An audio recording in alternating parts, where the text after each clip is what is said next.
कहानी में हमें दिखाया जाता है कि टॉम नाम के एक लड़के को अचानक सुपर पावर मिल जाती है। वो सबके फोन कॉल सुन सकता है और SMS पढ़ सकता है और यहाँ तक कि अपने दिमाग से किसी को भी मैसेज भेज सकता है। वो सभी इलेक्ट्रॉनिक डिवाइस को कंट्रोल करने लगता है।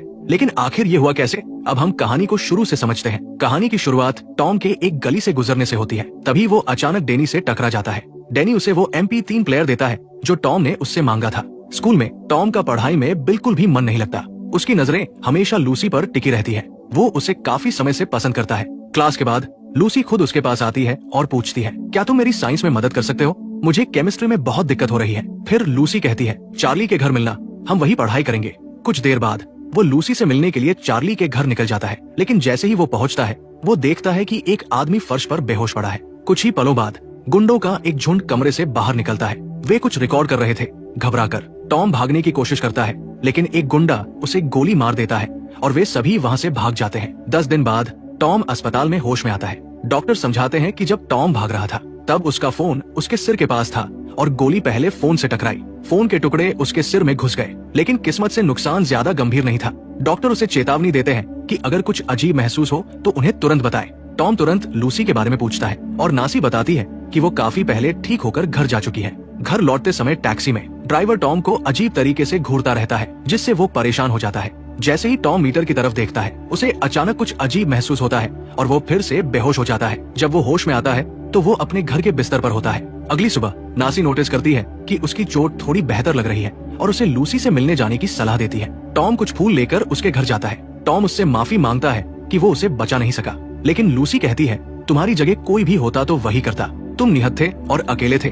फिर भी टॉम अपने अंदर उस अपराध बोध को महसूस करता रहता है। जैसे ही वो घर से निकलता है अचानक उसे अपने आसपास के हर इलेक्ट्रॉनिक डिवाइस की आवाजें सुनाई देने लगती है। वो लोगों के फोन कॉल्स तक सुन सकता है। उसका सिर घूमने लगता है और घर जाते समय उसे इलेक्ट्रॉनिक डिवाइस के ऊपर अजीब डिजिटल इंटरफेस दिखाई देने लगते हैं। फिर वो दोबारा बेहोश हो जाता है। अपनी बेहोशी की हालत में वो साफ साफ यूजीन का फोन देखता है और समझ जाता है कि यूजीन हमलावरों में से एक था। यूजीन उसी स्कूल में पढ़ता है। टॉम ये बात डेनी को बताता है, लेकिन डेनी उस पर विश्वास नहीं करता। स्कूल में जब टॉम दोबारा यूजीन को देखता है तो वो अब सीधे उसके फोन के मैसेज पढ़ सकता है। उसे पूरा यकीन हो जाता है कि यूजीन इसमें शामिल था। गुस्से में टॉम अपनी शक्ति का इस्तेमाल करके यूजीन के फोन में चिंगारी पैदा करता है और उसे नष्ट कर देता है। उस रात टॉम डेनी के साथ एक पार्टी में जाता है। सोफे पर बैठकर वो सबके फोन में झांकता है और आखिरकार पता लगा लेता है कि लूसी पर हमला किसने किया था। गुस्से में वो यूजीन की ओर बढ़ता है, लेकिन डेनी उसे रोककर वहाँ से दूर ले जाता है। इसके बाद टॉम लूसी से मिलने जाता है। जब वे बाहर बात कर रहे होते हैं वो यूजीन और उसके गैंग को बास्केटबॉल कोर्ट की तरफ जाते हुए देखता है। उन्हें देखकर लूसी डर जाती है। उसे इस हालत में देखकर टॉम फैसला करता है कि उसे उन लड़कों को सबक सिखाना होगा। अपने दिमाग का इस्तेमाल करके वो एक अनजान नंबर से यूजीन के फोन पर मैसेज भेजता है, मैं तुम्हें सबक सिखाने आ रहा हूँ। अगली सुबह टॉम उनका पीछा करना शुरू करता है। वे एक अवैध डीलर से मिलने जा रहे होते हैं। उनके पीछे चलते हुए टॉम यूजीन का फोन हैक कर लेता है और माइक्रोफोन के जरिए उनकी सारी बातें सुनता है। मुलाकात के बाद भी वो उनका पीछा नहीं छोड़ता। वो उनके कमरे के इलेक्ट्रॉनिक डिवाइस से छेड़छाड़ करता है, लाइट्स ऑन करता है, म्यूजिक चलाता है ताकि उन्हें डराया जा सके। इसी बीच वो उसी अनजान नंबर से लूसी को मैसेज करता है, मैं तुम्हें उन लोगों से बचाऊंगा जिन्होंने तुम्हें चोट पहुंचाई। लूसी पूछती है, तुम कौन हो और मेरी मदद क्यों कर रहे हो? लेकिन टॉम जवाब नहीं देता। अगले दिन सभी छात्रों को एक घोषणा के लिए ऑडिटोरियम में बुलाया जाता है। शुरू होने से ठीक पहले टॉम अपनी शक्तियों से प्रेजेंटेशन हैक कर देता है और गैंग के एक लड़के कैश का निजी वीडियो चला देता है। पूरा ऑडिटोरियम हंसी से गूंज उठता है और कैश शर्म से भाग जाता है। बाद में टॉम लूसी से मिलता है और उसे सब कुछ समझाता है। वो जानना चाहती है कि ये सब कौन कर रहा है। लूसी फिर उस अनजान नंबर पर मैसेज करती है, क्या ये सब तुम कर रहे हो? वही खड़े होकर टॉम सिर्फ अपने दिमाग से उसे जवाब देता है। टॉम उससे पूछता है कि उन्होंने उस पर हमला क्यों किया। लूसी बताती है कि वे उसके भाई को गैंग में शामिल करना चाहते थे और जब उसने मना कर दिया तो उन्होंने उसके परिवार को बर्बाद करने की धमकी दी। जब वो फिर पूछती है, तुम असल में कौन हो? टॉम जवाब देता है, तुम मुझे आईबॉल कह सकती हो। कुछ दिनों बाद टॉम और लूसी रात में घर लौट रहे होते हैं। तभी यूजीन और उसका गैंग उन्हें घेर लेते हैं। वे लूसी का मजाक उड़ाते हैं और पूछते हैं कि उन अनजान मैसेज के पीछे कौन है। यूजीन टॉम को पकड़कर पूछता है, सच बताओ, क्या ये तुम हो? अचानक टॉम उनके सभी फोन पर एक मैसेज भेजता है, तुम गलत आदमी को पकड़ रहे हो। यूजीन हैरान रह जाता है और टॉम और लूसी वहाँ से भाग निकलते हैं। अब टॉम जानता है कि ये लड़के लूसी को अकेला नहीं छोड़ेंगे। वो फैसला करता है कि अब उन्हें असली सबक सिखाने का समय आ गया है। उसे पहले से ही पता होता है कि यूजीन और उसका गैंग एक कार चोरी करने वाले हैं। जैसे ही वे कार में घुसते हैं, टॉम अपनी शक्तियों से कार को लॉक कर देता है। टॉम रेडियो चालू करता है और बदली हुई आवाज में बोलता है, तुम्हारा असली गैंग लीडर कौन है? धुआं उठने लगता है और कार में आग लग जाती है। कैश घबराकर चिल्लाता है, हमारा लीडर कट्स है, हम तो बस स्कूल के बच्चे हैं, हमें जाने दो। टॉम दरवाजा खोल देता है और कार फटने से पहले लड़के बाहर भाग जाते हैं। लेकिन टॉम का बदला यही खत्म नहीं होता। अपनी शक्तियों का इस्तेमाल करके वो कट्स का पूरा पता ढूंढ लेता है, बिना ये जाने कि डैनी भी उसी गैंग का हिस्सा है। कट्स अपने आदमियों के साथ टीवी देख रहा होता है, तभी अचानक उसकी अपनी कार का वीडियो स्क्रीन पर आ जाता है, वही जिसमें टॉम ने दरवाजा खोलकर उसके अंदर पेशाब किया था। गुस्से से भरा कट्स बाहर भागता है और जैसे ही वो निकलता है, टॉम चुपके से फ्लैट में घुस जाता है। वो सभी इलेक्ट्रॉनिक डिवाइस तोड़ देता है और कट्स के छिपाए हुए ड्रग्स चुरा लेता है। जब कट्स वापस आता है तो पूरा घर बर्बाद और उसका माल गायब मिलता है। वो गुस्से से पागल हो जाता है। इसी बीच लूसी टॉम से कहती है कि वो इस हफ्ते क्लास में वापस आएगी, क्योंकि अब वो बेहतर महसूस कर रही है। वे आई बॉय के बारे में बात करते हैं, जो अब गैंग के लोगों पर हमला करने के लिए मशहूर हो चुका है। टॉम उससे पूछता है कि वो उसके बारे में क्या सोचती है। लूसी कहती है, आई बॉय सिर्फ एक इंसान है, एक इंसान पूरे इलाके को नहीं बदल सकता, छोटे छोटे हमले कुछ ठीक नहीं करेंगे। ये सुनकर टॉम फैसला करता है कि वो अपराध को पूरी तरह खत्म कर देगा। उसे ठीक ठीक पता होता है कि अपराधी कौन है। रात में वो उनके घरों में घुसता है, वहाँ ड्रग्स छुपा देता है और पुलिस को सटीक जानकारी दे देता है। कई डीलर गिरफ्तार हो जाते हैं। वो अपने शक्तियों से गैंग के लोगों के बैंक अकाउंट खाली कर देता है ताकि डर फैल सके। वो सब कुछ आई बॉय के नाम से ऑनलाइन अपलोड करता है। यहाँ तक कि यूजीन और उसका गैंग भी गिरफ्तार हो जाते हैं। पहली बार इलाके के लोग खुद को सुरक्षित महसूस करने लगते हैं। टॉम की शक्तियाँ लगातार बढ़ती रहती है और उसका व्यवहार भी बदलने लगता है। अब वो सिर्फ देखकर ही शहर के कई हिस्सों की बिजली काट सकता है। वो एक आम इंसान से कहीं ज्यादा शक्तिशाली बन चुका होता है। कुछ दिनों बाद कट्स अपने बॉस एलमैन से बात कर रहा होता है। एलमैन उसे डांटता है, तुम कुछ बेच नहीं पा रहे हो और सिर्फ मुझे नुकसान पहुंचा रहे हो। अगर तुम जल्दी मुनाफा नहीं लाए तो तुम खत्म हो जाओगे। टॉम पूरी कॉल सुन लेता है और आखिरकार उसे पता चल जाता है कि गैंग का असली बॉस कौन है। कट्स बेताबी से जानना चाहता था कि आई बॉय असल में कौन है और पुलिस को सूचना कौन दे रहा है। इसलिए उसने अपने गैंग को आदेश दिया कि आसपास के हर अपार्टमेंट में घुसकर फोन या कोई भी इलेक्ट्रॉनिक डिवाइस चुरा ले। पूरा गैंग इलाके में फैल जाता है और लोगों के घरों में घुसकर चोरी करने लगता है। अगली सुबह टॉम को एहसास होता है कि इंटरनेट पर लोग उसे गालियां दे रहे हैं। सभी कह रहे होते हैं कि उसकी वजह से चोरी हो रही है और मासूम लोगों को लूटा जा रहा है। तभी टॉम समझता है कि लंदन के लोग इस अराजकता से तंग आ चुके हैं, जो सिर्फ आई बॉय को ढूंढने की वजह से हो रही है। यहाँ तक कि उसकी दादी की भी कुछ चीजें चोरी हो चुकी थी। इसलिए टॉम कुछ समय के लिए शांत रहने का फैसला करता है। कुछ दिनों बाद जब गुंडों को लगा कि आई बॉय अब उन पर नजर नहीं रख रहा है, वे फिर से अपने पुराने अवैध कामों में लौट आते हैं। टॉम फिर से हमला करने के लिए तैयार था।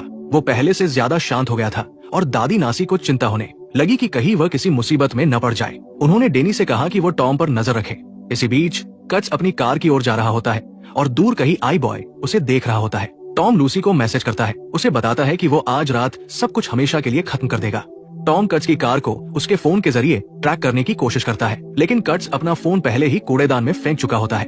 इससे उसे ट्रैक करना लगभग नामुमकिन हो जाता है। तभी अचानक टॉम को एक हेलीकॉप्टर की आवाज सुनाई देती है। टॉम जल्दी से हेलीकॉप्टर के कैमरा फीड को हैक कर लेता है और कट्स की कार को देख लेता है। बिना समय गवाए वो अपनी साइकिल उठाता है और उसका पीछा करने लगता है। कट्स एक गुप्त जगह पर पहुंचता है जहां बड़े बड़े शिपिंग कंटेनर होते हैं।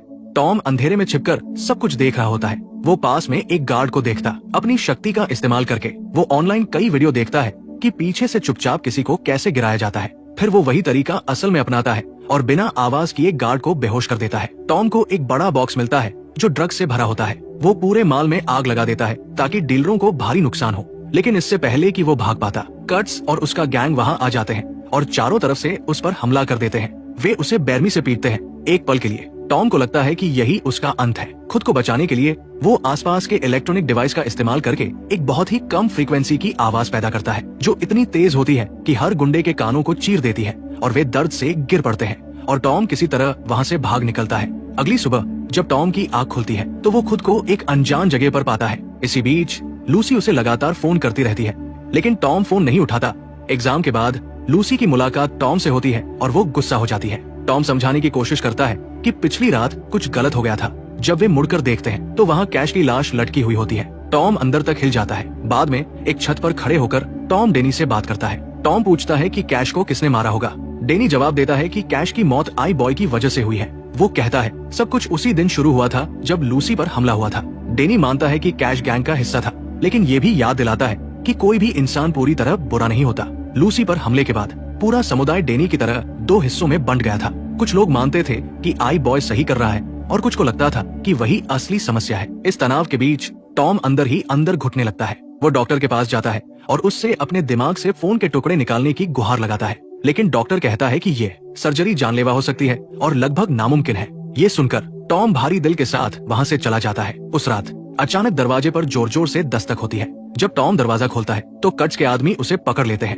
गैंग का सबसे बड़ा बॉस एलमैन भी उनके साथ आता है। नासी अपने पोते को बचाने के लिए बाहर आती है, लेकिन कट्स उन्हें इतनी जोर से मारता है कि वो बेहोश होकर गिर जाती है। एलमैन टॉम से कहता है कि अगर वो उसके लिए काम करे तो वो उसकी पूरी जिंदगी बदल सकता है, लेकिन टॉम मना कर देता है। उसका गुंडा टॉम को जमीन पर गिरा देता है। फिर एलमैन उसे लूसी को ट्रैक करने का आदेश देता। टॉम अपनी शक्तियों का इस्तेमाल करता है और पता लगाता है कि यूजीन और उसके गैंग ने उसे अगवा कर लिया है। टॉम समझ जाता है कि अगर उसने बात नहीं मानी तो लूसी को मार दिया जाएगा। तभी एलमैन उसे सबसे बड़ा झटका देता है। डेनी ने थोड़े पैसों के लिए सारी जानकारी बेच दी थी। एलमैन सबके सामने डेनी की बेइज्जती करता है, उस पर पैसे फेंकता है और उसे बाहर निकाल देता है। फिर वो टॉम को धमकी देता है कि जैसे टॉम ने कट्स का बैंक अकाउंट खाली किया था, वैसे ही वो किसी का भी अकाउंट भर सकता है।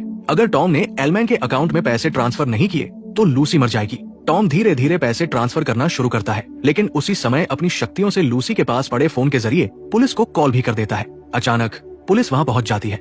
यूजीन का गैंग जल्दी से फोन तोड़ देता है और लूसी को एक कोने में छिपा देता है।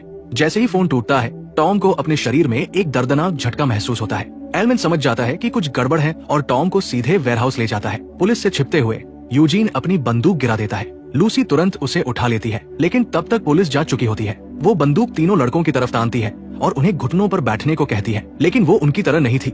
वो गोली नहीं चला पाती। जैसे ही वो जाने के लिए मुड़ती है, एलमैन अपने आदमियों के साथ अंदर आता है। लूसी घबरा जाती है और यूजीन पीछे से उस पर हमला करके बंदूक छीन लेता है। एक गुंडा टॉम के सिर पर वार करता है, जिससे सब कुछ फिर से उनके काबू में आ जाता है। एलमैन टॉम को ट्रांसफर पूरा करने का आदेश देता है, लेकिन इस बार टॉम फट पड़ता है। वो कहता है बस बहुत हुआ। वो कमरे में मौजूद हर फोन पर अपनी पूरी शक्ति केंद्रित कर देता है। एलमैन तुरंत अपना फोन फेंक देता है, समझ जाता है कि कुछ गलत है, लेकिन बाकी गैंग के पास कोई मौका नहीं होता। उनके फोन उनकी जेबों में ही फट जाते हैं और वे बुरी तरह घायल हो जाते हैं। यूजीन का ध्यान भटक जाता है और लूसी अचानक उस पर हमला कर देती है। इस अफरातफरी में एलमैन बाहर भाग जाता है। टॉम उसके पीछे जाता है, लेकिन एलमैन पीछे से लोहे की रॉड से उस पर वार करता है।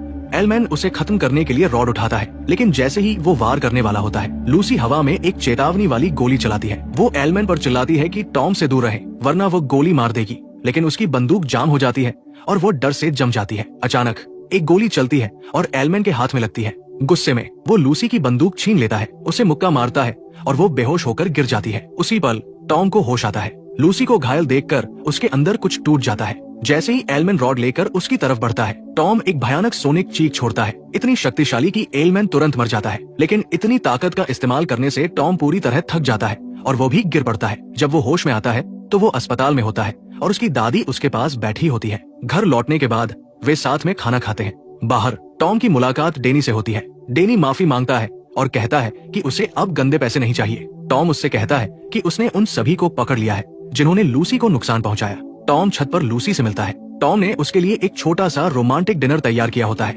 दोनों सच में खुश महसूस करते हैं। उन्होंने लंदन के सबसे बड़े अपराधी बॉस को खत्म कर दिया था। ये थी आई बॉय की कहानी। दोस्तों, अगर आपको वीडियो पसंद आया हो तो इसे लाइक जरूर करें और ऐसे ही कंटेंट और कहानियां के लिए सब्सक्राइब करना मत भूलें। आपका एक लाइक और सब्सक्राइब हमें और भी शानदार वीडियो बनाने का हौसला देता है।